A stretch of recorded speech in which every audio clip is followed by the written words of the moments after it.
Friends అందరికీ నమస్కారం అండి. సీఎం రేవంత్ రెడ్డికి వార్నింగ్ ఇచ్చినటువంటి బీఆర్ఎస్ హరీష్ రావు అంటూ ఒక లేటెస్ట్ అప్డేట్ అయితే అందించారండి.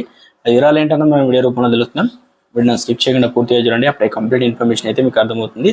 ఇంకా ఎవరైనా సరే మన ఛానల్ సబ్స్క్రైబ్ చేయకుండా వీడియోస్ వస్తున్నట్లయితే వెంటనే మన ఛానల్ సబ్స్క్రైబ్ చేసుకోండి. చూస్తున్నారు కానీ లైక్ చేయడం మర్చిపోతున్నారు, దయచేసి లైక్ చేయండి. మీరు లైక్ చేయడం వల్ల ఇన్ఫర్మేషన్ మరింత మందికి రీచ్ అవుతుంది. ఇక లైక్ చేయకుండా వివరాలకి అయితే వెళ్ళిపోదామండి. తెలంగాణలో కొత్త ట్రెండ్ నడుస్తుంది. ఇక రైతు రుణమాఫీ ప్రక్రియ పార్టీల నడుమ మాటల యుద్ధానికి దారితీస్తుంది. ఎన్నికల్లో ఇచ్చినటువంటి హామీ మేరకు ఆగస్టు 15వ తేదీ వరకు 2 లక్షల వరకు రుణమాఫీ చేశామని కాంగ్రెస్ ప్రచారం చేస్తుంటే, లేదు రుణమాఫీ అనేది రైతులందరికీ జరగలేదు, అంతా తూచని బీఆర్ఎస్ ఆరోపణలు చేస్తుంది.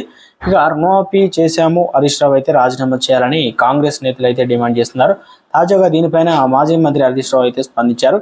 రుణమాఫీపై సీఎం రేవంత్ రెడ్డికి సవాల్ అయితే విసిరారనమాట, ఒక వార్నింగ్ లాంటిది. ఇక రుణమాఫీ పైన చర్చకు తాను సిద్ధంగా ఉన్నానన్నారు. డేట్ ప్లేస్ కనుక ఫిక్స్ చేస్తే రేవంత్ రెడ్డి చెప్పాలన్నారు. రైతుల సమక్షంలో రుణమాఫీ పైన చర్చకు సీఎం రేవంత్ రావాలని సవాల్ అయితే విసిరారనమాట. ఇక పూర్తి రుణమాఫీ జరిగిందని నిరూపిస్తే దేనికంటే దానికి సిద్ధమని అన్నారు. గతంలో కొడంగల్లో ఓడిపోతే రాజకీయ సన్యాసం తీసుకుంటానని సీఎం రేవంత్ రెడ్డి చెప్పారని మాట వాస్తవం కాదని ప్రశ్నించారు. చేసిన సవాలు ప్రకారం రేవంత్ రాజకీయ సన్యాసం స్వీకరించారని నిలదీశారు. తెలంగాణ రాష్ట్రం కోసం పదవులు వదులుకున్నటువంటి చరిత్ర తమదని అన్నారు.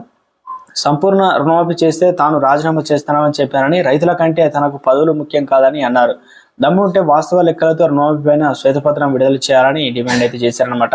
18,000 కోట్లు రుణమాఫీ చేశామని ఖమ్మంలో రేవంత్ చెప్పారని అన్నారు.